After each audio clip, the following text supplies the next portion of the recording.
High বন্ধুরা, আজকে পেয়ে গেছি বিশেষ একজন ডাক্তারকে। তো ডাক্তারবাবুকে যখন পেয়েছি, তো প্রশ্ন তো থাকবে কি, আপনি তো মনে হয় চাকলতোর এই প্রাথমিক স্বাস্থ্যকেন্দ্রে ডাক্তার। যেটুকু আমি শুনেছি মনে হয় এখানে আপনার 500 প্লাস নাকি ওপিডিতে আপনার পেশেন্ট দেখেন। এই সময়টা আমাদের 500 প্লাসই থাকে, একদম কন্টিনিউ থাকছে। বিশেষ করে জুন, জুলাই, আগস্ট এই 4টা মাস খুব চাপ থাকে আমাদের। তো 500 পেশেন্টের মধ্যে আপনি কি ধরনের পেশেন্ট বেশি পান?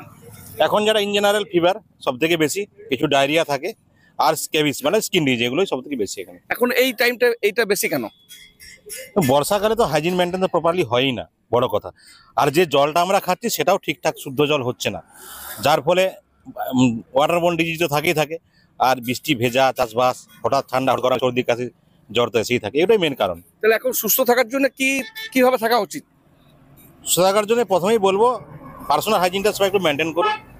হাত ধুয়ে খাবার খাবেন। হঠাৎ বাইরে থেকে এসে হাত না ধুয়ে কোনো খাবারে হাত দেবেন না।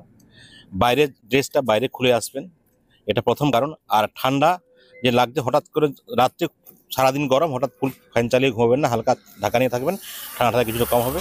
আর হাইজিনিক মেনটেনটাই মেন। যেটা আমরা করোনার সময় যেটা আমরা ফলো করেছিলাম, হ্যাঁ হ্যাঁ, ওই জিনিসটা করতে ওই হবে। জিনিসটাই। হাইজিন সবসময় দরকার, সব খেলেই।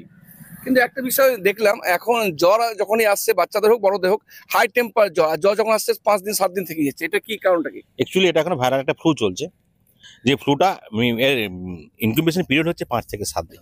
ভয় পাওয়ার কিছু কারণ নেই, সুন্দর ওষুধ আছে, ওষুধে সব চিকিৎসা সেরে যাবে। তবে একটু উদ্বেগজনক হয় যদি কারো কাছে শ্বাসকষ্ট থাকে, সেখানে একটু তাকে নিউবুলাইজ করতে হয়, সে জায়গায় হসপিটাল যাওয়া, ভর্তি রাখার প্রয়োজন হয়। নচেত ভর্তি রাখার দরকার নেই, ঘরে সুস্থভাবে ঠিক হয়ে যাবে, কিন্তু ওষুধটা নিয়মিত খেতে হবে প্রত্যেক। হাই টেম্পার জ্বর হলে কি আমরা আগে যেটা করতাম, অনেক সময় মারা মাথা ধোয়া দিত বা জল পড়ে দিত বা কম্বল গায়ে দিত, এখন কি করা উচিত মানে প্রাথমিক চিকিৎসা? প্রাথমিক যেটা হচ্ছে আপনি দিতেই পারেন, জলপটি বা গা ধুয়ে দেওয়াটা যদি হাই টেম্পারেচার দেওয়া যেতে পারে, কিন্তু এটাও খেয়াল রাখতে হবে যে মাথাটা ধুইয়ে দিয়ে বা চান করে দিয়ে ফ্যানের তলে বসিয়ে দিলাম, এটাও চলবে না। ঠিক স্যার, ধন্যবাদ। আপনার নামটা স্যার পরিচয় দিন। ডক্টর অনু মাহাতো। ধন্যবাদ। আমরা এই ধরনের গল্প নিয়ে আমরা অবশ্যই দ্বিতীয় লাইভে আসছি।